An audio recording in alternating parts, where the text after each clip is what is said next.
Hello, I'm Christopher.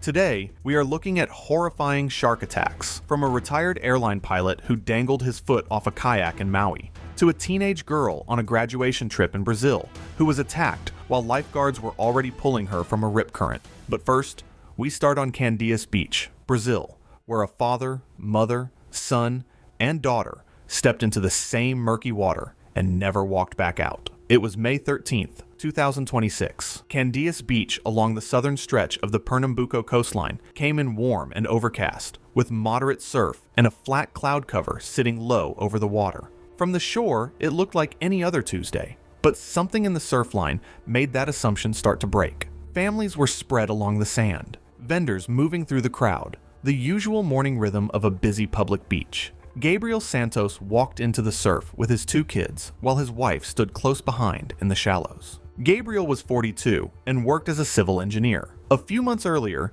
he had moved his family from São Paulo to Recife for a port project along the coast. Life near the ocean was still new for them. His wife Juliana, 39, was a schoolteacher on leave. She was still getting used to the slower rhythm of a beach town. Their son Lucas, 16, loved the water and swam with confidence that sometimes made him go a little farther than he should, while their daughter Sophia, who was only 14 years old, was the opposite of her brother. She stayed close to adults and never liked going deep. She liked feeling safe where she could still stand. That morning, they came to Candeias Beach just to spend time together. Nothing special, just a family day in the water. What they didn't see was what had changed beneath the surface. After heavy rain, a canal nearby had pushed a large flow of dark water into the sea. It spread quietly along the shallow surf. From above, the ocean still looked normal, but underwater, everything was different. The water was cloudy, full of movement. Small fish gathered there,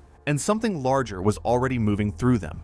Gabriel's family stepped into the same water without knowing any of that. I keep thinking about how many small things had to line up for that morning to end up the way it did. The rain the night before, the canal pushing out that heavy flow into the sea, the way it spread along the shore without anyone really noticing, even the exact spot Lucas chose to swim in. Every piece was already in place before the family even got there. Bull sharks are among the most dangerous sharks found in shallow coastal water anywhere in the world. Adults reach 7 to 11 feet and can weigh well over 500 pounds. They hunt effectively in murky, turbulent surf and are not slowed by noise, boat movement, or human presence in the water. They are built for exactly this kind of environment: low visibility, shallow depth, high surface activity. Lucas swam slightly ahead of Gabriel and Sophia, moving into the deeper, darker water near the edge of the plume. When Gabriel noticed that Lucas was getting a little too far ahead, he called out for him to come back closer. When Lucas didn't respond, Gabriel started moving toward him, intending to bring him back himself, but by then, it was already too late. The bull shark came from below in a single fast motion and drove its jaws into Lucas's upper thigh and hip, cutting through muscle and severing major blood vessels in one strike. Lucas went limp almost immediately. The shark broke off and moved back into the murky water. Blood spread fast through the surf in every direction. Gabriel reached his son within seconds and got beneath him, trying to pull him toward shore. The water around them was already heavy with blood, and the visibility below the surface was zero. A second bull shark moved through the area, drawn by the intense movement and disturbance in the surf. It struck Gabriel in the lower side, a single deep bite that tore through muscle before the animal broke off again. Gabriel stayed above the surface, but was now seriously injured, still trying to hold Lucas up against the pull of the waves. Gabriel was bleeding, hurt, and still trying to get his son to shore. That was the only thing in his head. Juliana pushed into the water when she saw both of them struggling and reached them through the surf. The shark did not approach again. Together, they managed to bring Lucas closer to shore before lifeguards arrived and took over. Sophia had been in the shallows the entire time. The screaming, the blood spreading through the water, people running in every direction. The panic was enough to make her lose her footing. She went under and could not get back up. With the water churning around her and attention focused on the attacks unfolding farther out, no one realized she was in trouble. By the time she was found, there was nothing anyone could do. What makes Sophia's death especially difficult to process is that she was never directly involved in the attacks. While the chaos unfolded around her, panic and confusion turned an already devastating situation into an even greater tragedy. But for Sophia's family, The disaster was defined by something else entirely: the loss of a 14-year-old girl who had simply been in the wrong place when everything started to fall apart. Lucas died from severe arterial blood loss. Gabriel survived after suffering deep injuries to his leg and undergoing emergency surgery. Juliana was pulled from the water physically unharmed, but was treated for acute shock at the scene. The beach was closed, and warning signage around canal discharge zones along the coastline was reinforced. 4 people, 1 family. One Tuesday morning on a public beach. I have gone through every case in this video more than once, and this is the one I find hardest to put down. Not because of the sharks, but because in the space of a few minutes, an ordinary family outing turned into a tragedy that would leave 2 people dead and change the lives of the survivors forever. But every case in this video does not involve a crowded beach or a family caught in chaos. The next one involves a single man, alone on a kayak. No crowds, no noise, no disturbance of any kind. Just one small decision that put 1 foot in the wrong water at the wrong moment. December 2nd, 2013, Maui, Hawaii. Gray clouds covered the sky, and the water off Makina State Recreation Area was unusually calm, almost like glass. That morning, 57-year-old Patrick Briney pointed his kayak toward Molokini Island, unaware that something was already in the water with him.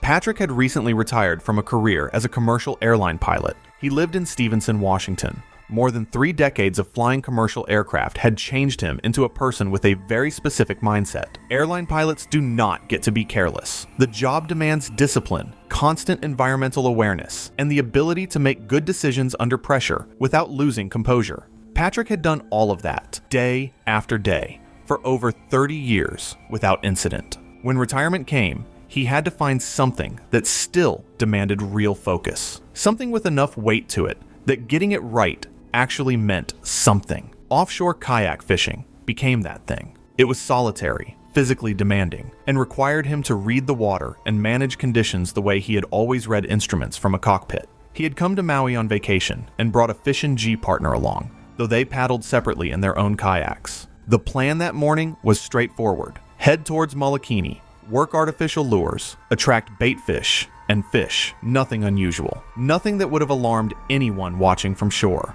That is what I keep thinking about with this case. Patrick was not reckless or inexperienced. He was a retired professional on a fishing trip, and what happened to him came down to a single physical habit that he had almost certainly used before without consequence. Habits like that are dangerous precisely because they work. They do not feel like risks because they never have been. While fighting a hooked fish and managing the tension on his rod, Patrick allowed his right foot to slip over the side of the kayak and into the water. Kayak fishermen do this for balance while reeling, particularly when fighting a strong fish. Tiger sharks are one of the most persistently dangerous shark species in any ocean on Earth. Their behavioral difference from other large species is significant. Where a great white tends to bite once and withdraw, tiger sharks are known to return to and continue an attack. They are classified as opportunistic feeders, meaning they investigate and pursue almost any irregular movement or shape in the water. A foot dangling below the hull of a kayak,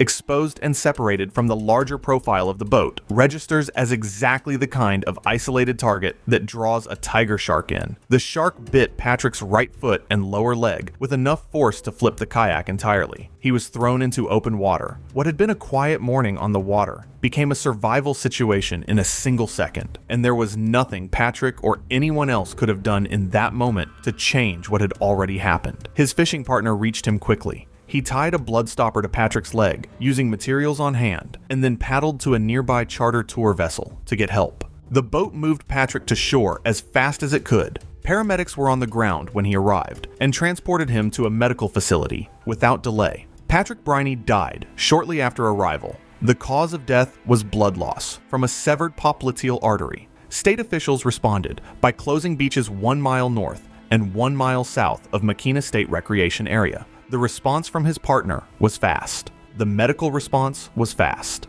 The popliteal artery did not wait. Patrick had spent decades in an industry designed around preventing the worst outcomes through procedure and awareness. 1 foot in the wrong water ended 30 years of that discipline in seconds. The ocean does not measure experience. It only measures what is physically inside it right now. But in Patrick's case, there was someone nearby who could react, someone who saw it happen and moved immediately.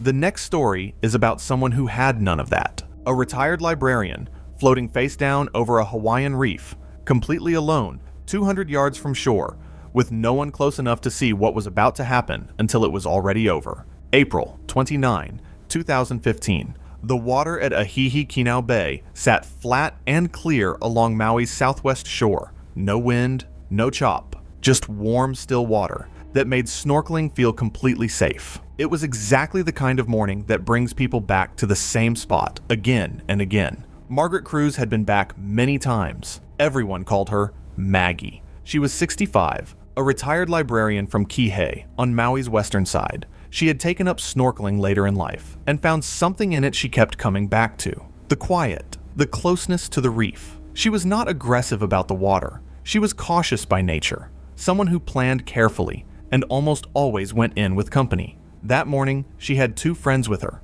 They entered together near the Ahihi-Kinau Natural Area Reserve, a protected coastal zone she had visited before. I keep thinking about this. Maggie was not a tourist in unfamiliar territory. She was a local who knew this coastline.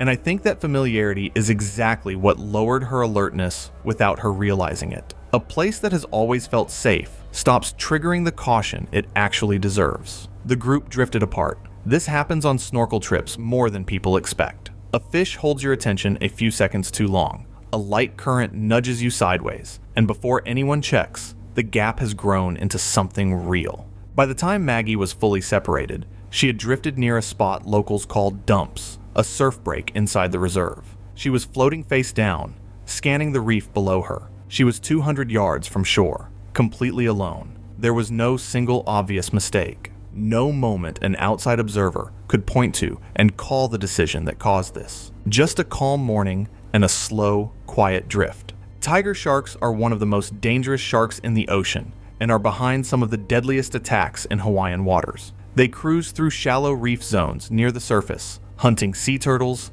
fish, and anything else that moves. A horizontal shape floating near the surface looks almost exactly like their natural prey. In murky water, they close the gap from below so fast that there is basically no warning between them spotting something and making contact. The shark came from below. Maggie had no time to react. The animal drove upward and its jaws closed across her left shoulder and upper chest in a single strike. The bite tore through her shoulder joint, collapsed into her chest cavity, and caused severe damage across her upper back. I have gone over the details of this case more than once. What gets me is how completely invisible the threat was right up until it was not. No warning, no surface sign, nothing. Other snorkelers noticed Maggie floating face down around 9 in the morning. A face down snorkeler does not raise an alarm right away. That is the normal position, but she was not moving. When people reached her, the injuries made the situation immediately clear. She was brought to shore by those nearby. Firefighters and paramedics worked on her at the scene. Margaret Cruz was pronounced dead on the sand. She was only 65 years old. Authorities cleared the water from Big Beach to La Perouse Bay, a 2-mile stretch of coastline, and posted warning signs along the shore. She trusted that reef. She had been there before and came home every time. The reef did not change on April 29th. The danger in it simply found her on a morning when no one was close enough to matter. A slow drift, limited visibility, and 1 strike. Nothing about that looks dangerous until it already is. But the next story moves far from the tropics. It goes to Cape Cod, Massachusetts, on a warm September afternoon, where a man was boogie boarding just 30 yards from the sand when the ocean delivered something that the state had not recorded in over 80 years. September 15th, 2018. The afternoon at Newcomb Hollow Beach in Wellfleet, Massachusetts came in warm with a light breeze and small rolling surf. The water looked calm and shallow at the edges. No lifeguards were on duty that day. Arthur Medici was 26 years old and had come to spend the afternoon boogie boarding. And nothing about that afternoon suggested anything unusual in the water just beyond the breakers. Arthur had moved to the United States from Brazil to attend college and built a steady life in Revere, Massachusetts, working part-time as a waiter. He was athletic, loved being outdoors, and was deeply involved in a Brazilian Christian church in the nearby town of Saugus. People who knew him described him as full of energy and easy to be around. There's something about stories like this that always feels too ordinary at first. Nothing in the setup ever matches what comes next. At the time of his death, Arthur was engaged, and he and his girlfriend had already had custom wedding bands made for the ceremony they were planning. That afternoon, he was at Newcomb Hollow with Isaac Rocha, a 20-year-old from Everett. They were boogie boarding together in the small surf, a regular afternoon at a beach they had visited before. Nothing felt unusual. Nothing looked out of place. Here is something worth thinking about. The outer Cape Cod coastline holds one of the largest gray seal populations on the entire East Coast. Seals gather in near-shore zones in large numbers, and great white sharks move into the same coastal areas to follow that food source. By 2018, both the seal population and documented shark activity along the outer Cape had increased significantly from earlier decades. Great white sharks are the largest predatory fish on Earth, with adults in this region commonly reaching 12 to 16 feet and weighing well over 2,000 pounds. They are ambush hunters that approach from below rather than at the surface. Attacks typically involve a single fast strike. In late summer and early fall, when water temperatures are still warm and seal populations are concentrated along the coast, great whites move into nearshore zones much closer to the beach than most people assume. Arthur and Isaac were roughly 30 yards from the sand when it happened. There was a sudden violent disturbance in the water near where the two were boarding. The shark struck Arthur from below, biting into his upper leg with devastating force. Isaac was right beside him. He moved toward Arthur immediately and pulled him back through the water toward the shore. What gets me is that the shark did not arrive because Arthur got in the water. It was already there. The two of them were just moving through the same space without either one knowing it. On the beach, bystanders moved quickly. Towels were pressed around Arthur's leg as blood stopper. A former lifeguard who happened to be there helped direct the effort. People carried Arthur across the sand to reach waiting paramedics. He was airlifted to a hospital on Cape Cod. Everything that could go right on that beach did go right. Someone knew first aid. People moved fast. The response was real, and it still was not enough. But by the time he reached it, he was already dead. The medical examiner listed the cause of death as severe blood loss from shark bites. He was engaged. He had a community around him. He had someone right beside him who did everything possible. The outcome was still the same. 30 yards from the sand on a quiet September afternoon. If these stories have started to feel like they only happen in remote or extreme locations, the next one removes that idea entirely. It moves to South Africa, where a 61-year-old tourist was standing in waist-deep water in the middle of the day with his wife watching from the sand, at a beach carrying one of the most documented shark attack records anywhere in the world. April 12th, 2014. Second beach in Port St. John's, Eastern Cape. South Africa was warm and dry, the kind of still heat that makes the ocean look like an easy escape. The Indian Ocean rolled in with slow, steady breaks along the shore, calm enough that wading felt natural, even safe. Andrew Jacobs walked into the water up to his waist, while his wife, Laura, stayed on the sand watching. Everything was fine until something in the water shifted, just beyond where he stood. Andrew was 61 years old, from the Austrian town of Hofkirchen im Mühlkreis. He and Laura were on vacation in South Africa, tourists who had made it to the Eastern Cape coast on a warm afternoon. He was just a traveler who stepped into the ocean. That was the full extent of what he did to put himself in harm's way. On another beach, in a different location, it might have been completely fine. At the time of this incident, Second Beach carried one of the most concentrated shark attack records of any comparable swimming beach anywhere in the world. The number of fatal incidents at this specific location had been documented by marine researchers and regional safety officials over multiple years. The beach had drawn visitors despite this history.